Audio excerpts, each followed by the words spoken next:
that's pretty efficient. I thought he took care of the football. I thought he executed and was efficient the line of scrimmage. He probably left two throws a little shorter than he'd like. Had one to Mario that Mario had to come back for and kind of dive to catch. And then the touchdown to Yule Keith, he needs to put that ball a little further out there. He knows that. I mean, you don't leave a corner throw in the end zone short. You got to put it out there to the receiver, go get it, and the DB can't play it.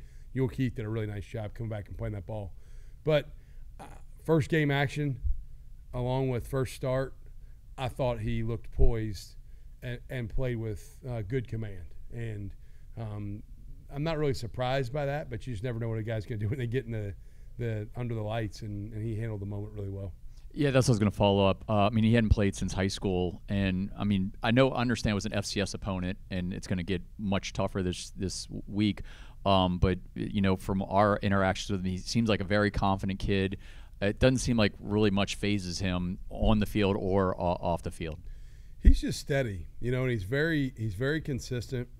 Same guy every day, and I think that's what bodes well for him. Is you don't have to wonder what's he going to be like energy wise, what's he going to be like focus wise. He's just very calm, and yes, the challenges are about to get much harder, and he knows that. I mean, we're going into big boy football real fast. You know, we got a stretch of games here, start with Kansas State, that it's grown man football every week. And so there's going to be some adversity. There is, and I think he'll handle it well, and I think he'll be ready for whatever comes his way.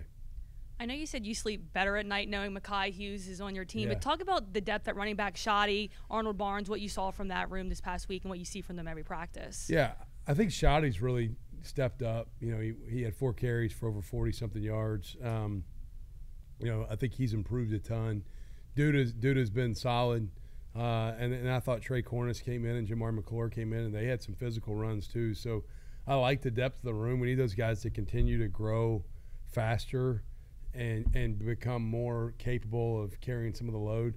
You know, Mekhi's strength is really getting him a ton of runs. Like, he wears the defense down, and he didn't get a ton the other night, like his normal workload. But it was nice to see the other guys step up and play with some production, and we need them to continue to do that. Coach Payton, when he was here, would do all these inspirational things, like he'd put gas cans in the locker room, you know, say the players didn't have enough gas, and, you know, mouse traps for they don't eat the cheese when Yeah. people tell you're good. Is there anything this week to tell the guys? Because obviously it's a home game. It's a top 20 team, but there's a lot of people doubting y'all. I mean, you're almost a 10-point underdog. Do you kind of relay any of that stuff or use any tactics? Yeah, we talk about – I mean, I'm not oblivious to the outside world. I don't always know the spread or all that stuff. But you know, I try to focus on what's going to help us play our best. Last week, the message for me was be where your feet are. My biggest fear last week were guys looking ahead to what was to come, right? This week, it's just do your job. Like, nobody has to be a Superman. Everybody on our team, the way that they've been made, the way they've been put together, they're more than good enough. But do your job, which I think last week maybe at times some guys try to do a little too much in certain roles. And then some guys weren't maybe as detailed as they need to be. And so it's just as simple as doing your job to the best of your ability and doing it really, really well and having urgency in your preparation. We don't have any gas cans in the locker room. I don't know if the campus protocols would allow that. They might be worried about a hazard or something, but or mouse traps. But we do try to make sure they understand, you know, you're on high alert. And I talk a lot to the guys about complacency is a killer. You know, I think, you know, anybody that's ever complacent in life, they're getting ready to get exposed. And so we won't be complacent. We got nothing to be complacent over. We played a really average game, and we're getting ready to play a really good opponent.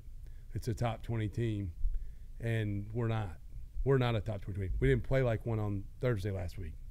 If we play like we played last Thursday, we will get it destroyed coming up. I mean, it will not even be close.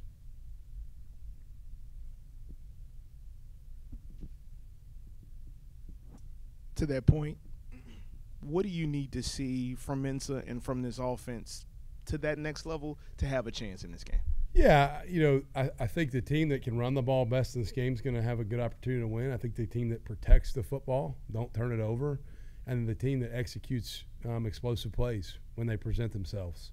Those are the things that you're looking for. I don't think it's anything magical. It's run the ball, take care of the football, and hit the shots when they present themselves. And I think I think both sides would probably tell you a similar type answer because that's the way they play too. They're a physical team, and they run the ball really well, and they hit vertical shots off of it typically. And so I think that's really the key. It's not playing with outside of yourself. Just play within yourself. How are you approaching quarterback playing time in this one? Similar. I mean, no secret who went out with the ones. I think he'll go out the ones again, looks like. But we've got contingency plans and different plans where other guys could be in the game, and there's a lot of different things we're working through scenario-wise that there might be some things you hadn't seen. There might not be this week. It sometimes depends on the game flow, but we're working several different situations and packages that have all three guys involved in the game plan. How much longer or shorter does the leash get when you're facing off against an opponent like this as far as quarterback play? I don't really change based upon the opponent. I'm worried about us. I don't care who we're playing really. I mean, to me, and I'm not trying to belittle this game. This game's very important. We want to win it. I said this before, though. We don't get preseason games in college football. The number one goal is win our conference championship, right? That's the number one goal. Well, this is still where we have to kind of work through who are we as a team. Now, the scoreboard matters, and it's permanent. And so we want to play at a really high level, but it's not going to change how we go into the game with giving a guy opportunities. I mean, I'm not changing how we approach you guys playing time based upon maybe who we're playing. It's more so what his preparation look like and how is he playing will affect. I don't care if it's our quarterback or linebackers or whoever. You mentioned that Avery Johnson, the quarterback, has a lot of speed. Is that what makes him the most dangerous, or is it something else? I think it's unique. He throws the ball well. He's a good passer, but he's so athletically gifted and fast that makes him different. That makes him maybe a little bit unique from what you typically see. And so he can create and extend plays.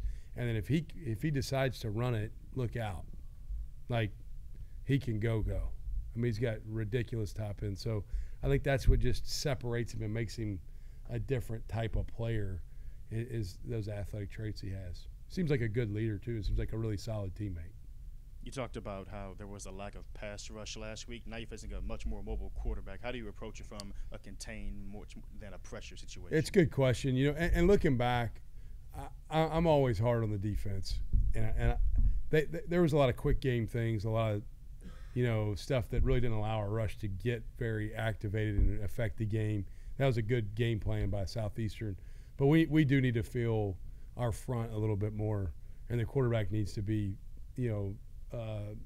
able to feel our guys rush a little bit more than what happened Thursday.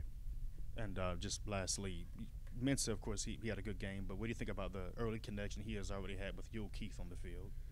Yeah, I think Mensah's got a good relationship with all those guys. Yule Keith, Mario, Dante. I think, Bryce Bohannon, today at practice I thought Sidney and Banasaur had a couple nice plays. I thought there were several guys that have a good rapport with Darian, and as well as all our quarterbacks. But Darian, I think those guys believe in him. They expect him to distribute the football the right way and make good decisions, and he puts it on the money. He's really accurate, and he has good anticipation of throw lanes and windows. And so I think those guys believe in him being able to get the ball to him.